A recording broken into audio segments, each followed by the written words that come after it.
Buenas tardes, buenas noches, para todos aquellos que me escuchan. Este es Francisco Ruiz, hablando desde Boston, Massachusetts, USA. En este episodio vamos a examinar varios conceptos necesarios para entender más la relación de la información con los sistemas sociales y un dilema crucial en la historia de la información y el nacimiento de los documentos escritos. Estamos resumiendo y analizando el libro Nexus de Yuval Noah Harari. Comencemos con el primer dilema, perenne en cualquier sistema o red de información en nuestras sociedades humanas. El dilema tiene que ver con la verdad y el orden social. Al final del episodio pasado, hablé de la necesidad que un mandamás, bueno o malo, mantenga orden social mientras se busca la verdad. O sea, la red de información determinada alcanza la verdad algunas veces, pero esto no es suficiente si no hay un orden social o alguien que lo mantenga.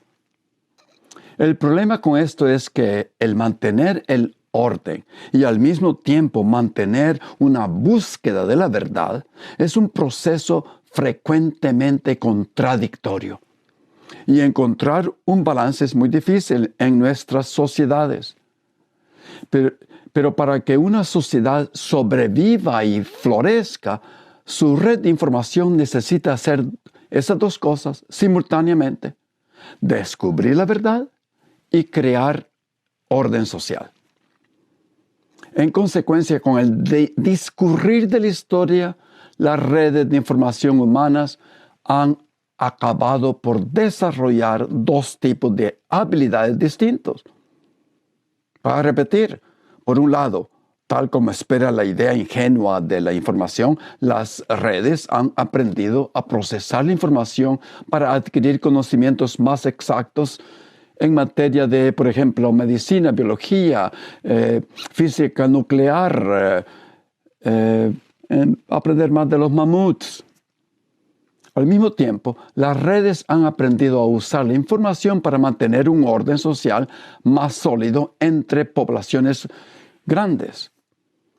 Al emplear no solo relatos veraces, sino también ficciones, fantasías, propaganda, y en ocasiones, en estos momentos, en todo el mundo, mentiras descaradas, utilizar la información para descubrir la verdad y al mismo tiempo emplearla para mantener el orden es un proceso complicadísimo. Bueno, más información y más información y más información no garantiza ni la verdad ni el orden social. Que les voy a dar un ejemplo de lo difícil que es mantener un equilibrio entre la verdad y el orden. Cuando yo estaba en el seminario palafoxiano de Puebla, nosotros estudiamos la teoría de la evolución dentro de un marco muy religioso, con muchos argumentos acalorados. Y uno de sus proponentes mencionado en nuestras discusiones y lecturas era un cura jesuita y paleontólogo francés llamado Teilhard de Chardin, quien a través de varias conferencias, ahí por los años 50, conferencias con el Papa Pío XII, creo, el Papa entendió que había que aceptar de alguna manera esa teoría.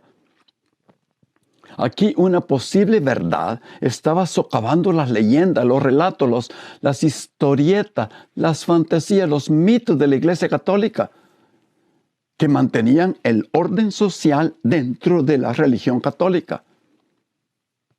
Pero en este caso, la teoría supuestamente atea de la evolución, que socavaba completamente todo ese esquema religioso, tuvo que ser modificada, aceptando que Teilhard de Chardin escribiera que ese proceso es creado y perfeccionado por Dios, que nos guía hacia el punto omega, o sea, Jesucristo.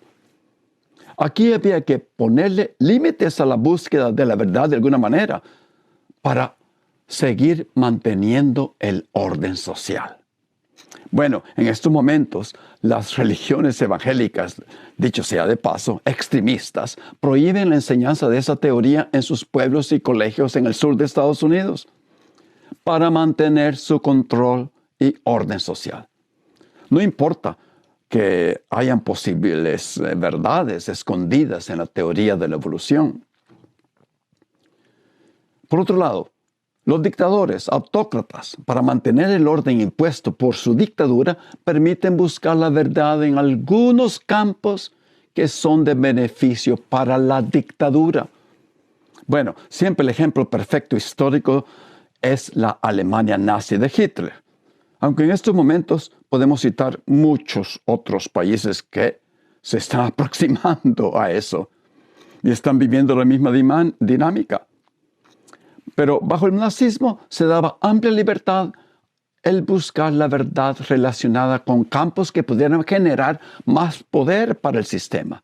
Hitler formó a muchos de los mayores expertos mundiales en química, óptica, ingeniería y ciencia aeroespacial. Estados Unidos se apoderó de muchos de esos científicos después de la guerra. Otros se fueron para Rusia, creo. Ahora bien, vale examinar y cuestionar los gobiernos de este momento, que insisten en un desarrollo acelerado de la inteligencia artificial, porque ven un uso bélico y de control sobre su propia gente, mientras bloquean el desarrollo científico de las vacunas, por ejemplo. En estos momentos de grabar estos pensamientos, esta grabación, este episodio, he leído hoy mismo que el Pentágono está, donde radica el Departamento de Defensa de Estados Unidos, está peleando con una compañía de inteligencia artificial para que dé permiso de que pueda usarse en operaciones bélicas. La compañía insiste que se puede usar su programa, pero no para la guerra. Esta compañía se llama Anthropic, que quiere decir producto humano. Bueno, regresemos al caso de Alemania. Permitir la búsqueda de la verdad solo en los asuntos relacionados con la guerra permitió que se desarrollara un aparato bélico poderosísimo, pero sus relatos, sus mitos, su ideología demente seguía gobernando el orden social. Nadie estaba permitido cuestionar sus teorías racistas sobre biología e historia. En el presente, hablando de información, Google, Facebook o Meta, como quieran llamarlo, y muchos otros buscadores de información nos están bombardeando con constantes toneladas de información. Bueno, no sé si se puede decir así, toneladas de información. Bueno, por eso es mucho más apremiante en estos instantes balancear la verdad con el orden social. Ese es uno de los dilemas de la información. Bueno, en los próximos episodios, vamos a discutir otros dilemas. Ahora, en la segunda parte de este episodio, yo quiero hablar de un invento crucial de nosotros los seres humanos. Nos inventamos los documentos escritos. Primero nosotros, remontándonos a nuestra historia, los humanos nos inventamos hablar de relatos, leyendas, mitos, la mayoría orales, recitados de pueblo en pueblo, como leí yo cuando estaba en el colegio San José, de los trovadores de la antigua Grecia, como por ejemplo Homero, declamando miles de versos de la Odisea y de la Ilíada, todo de memoria. Bueno, ahora vamos a discutir nuestro segundo invento como seres humanos. El gran invento de nosotros, después de todo eso, son los documentos escritos. Y en el próximo episodio hablaremos de su contribución a la creación de la burocracia. Eso es para el próximo. Bueno, brevemente el panorama histórico es el siguiente. Después que dejamos de ser nómadas, cazadores y recolectadores, y con el descubrimiento de la agricultura, se nos ocurrió formar asentamientos, vivir en el mismo lugar. Aquí les va el primer cuento histórico. Me encantan estos cuentos. Remontémonos a uno de esos primeros asentamientos o ciudades. Un lugar llamado Ur, en Mesopotamia, en la antigua Asiria, gobernado por los reyes de Sumeria, unos 2050 años antes de Jesucristo. Los sumerios inventaron la escritura, como ustedes han aprendido en el colegio. Se llamaba escritura cuneiforme. Escribían en tablillas de arcilla mojada, después se secaba. Han desenterrado muchísimas de estas tablillas a través de los siglos. Estoy leyendo que en este momento hay como de 500,000 a 1,000,000 de esas tablillas, si uno cuenta pedazos. Tristemente, no todas se han leído, pero una de las muchísimas que se han leído es una de la que quiero hablar. Y esta tablilla dice lo siguiente. Tiene fecha, año del 2053, antes de Jesucristo, y contiene un inventario mensual de ovejas y cabras, una lista con fechas.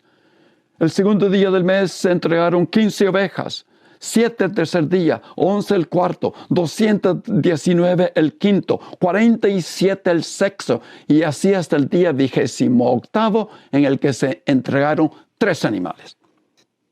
En total, según detalla la tablilla de arcilla, ese mes se recibieron 896 animales.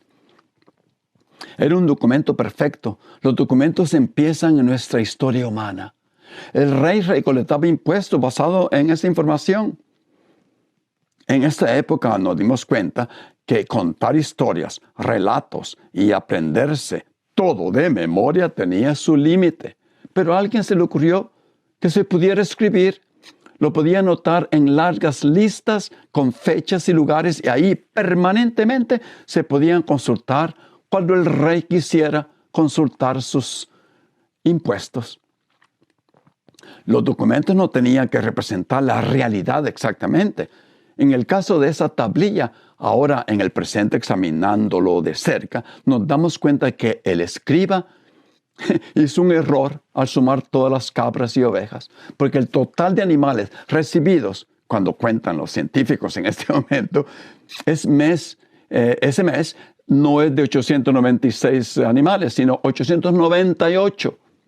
No sé, tal vez hizo trampa o chanchullo, como decimos en El Salvador. Tal vez se llevó 2 animales a la casa para comérselos. ¿Qué sé?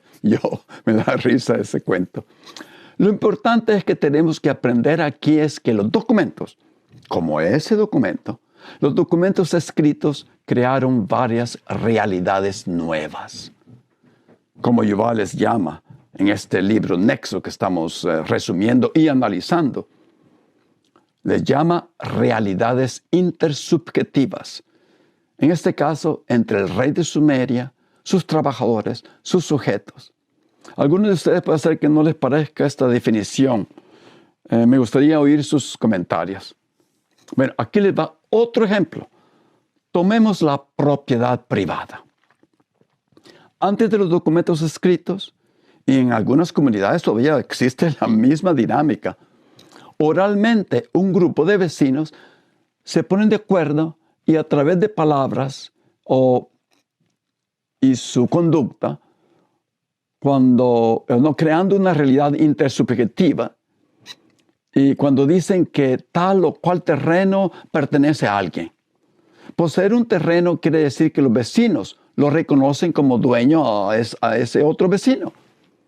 Pero si yo quiero vender el terreno a un extranjero, los vecinos puede ser que vinieran y me dijeran que no se puede porque el terreno de verdad no es mío, aunque sí, los vecinos actúan como si fuera mío porque esa es la realidad. Los acuerdos existentes, pero esos tienen límites, porque puede ser que el terreno sea de propiedad común, aunque yo lo use todo el tiempo. Esto es porque no hay documentos escritos. Ahora bien, cuando nosotros seres humanos inventamos los documentos escritos, la cosa se puso diferente. Las palabras escritas en la tablilla de arcilla decían que yo era propietario. Lo mismo se puede decir de las palabras en la tira de bambú que los chinos usaban en los siglos antes de nuestra era, para decir de quién pertenecía la tierra. Lo mismo también se puede decir en un pedazo de papel, como son las escrituras del Salvador. Y por supuesto las palabras escritas en un chip de silicio.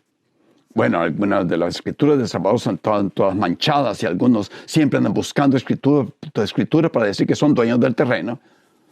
Ahí dice que soy propietario de mi terreno.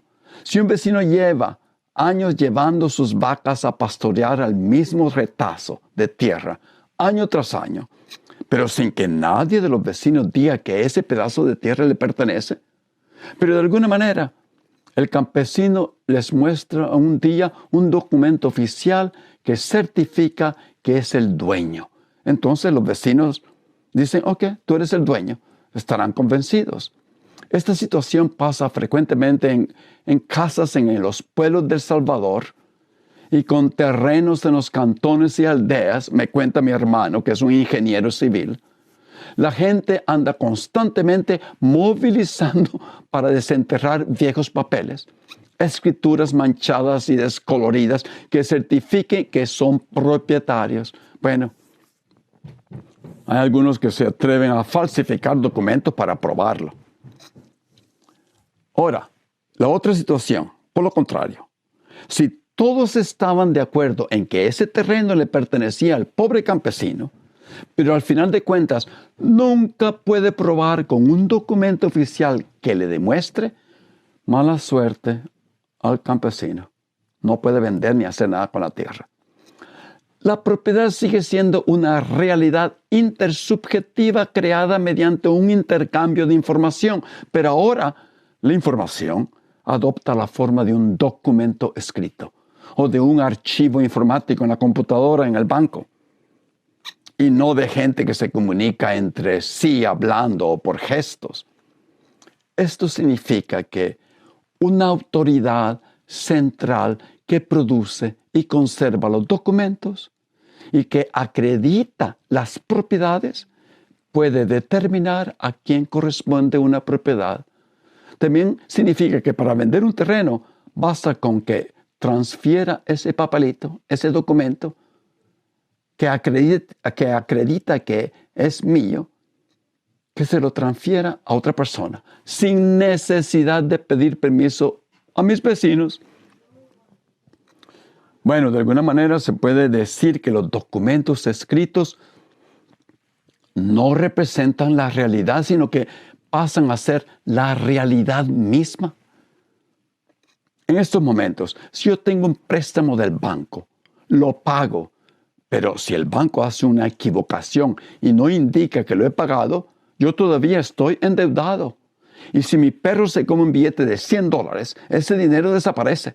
Ese billete es la realidad misma, aunque ya sabemos que es una invención intersubjetiva de nosotros. Si el sumerio que le pagó la deuda al rey y se le olvida al escribiente, al que hace las tablillas, de romper la tablilla de arcilla, como era la costumbre, diciendo que ya no hay deuda, si se olvida hacerle eso, ese sumerio todavía le debe dinero, o, bueno, en este caso, cabras y ovejas al rey. En la Ur de los sumerios, en la antigua Siria, y bajo numerosas formas de gobierno posteriores, las relaciones sociales, económicas y políticas se basan en documentos que crean realidad en lugar de limitarse a representarla. Cuando redactan constituciones, por ejemplo, o tratados de paz, como pasó en El Salvador, o contratos comerciales, los abogados, los políticos y los negociantes y los ejecutivos comerciales dedican semanas e incluso meses a debatir acerca de cada palabra, porque saben que estos pedazos de papel son una nueva realidad y ejercen un poder enorme. En el próximo episodio hablaremos de la creación de la burocracia en nuestra historia como seres humanos, que es un efecto de los documentos escritos, y los dilemas que esta burocracia crea. Bueno, muchas gracias por estar conmigo. Nos vemos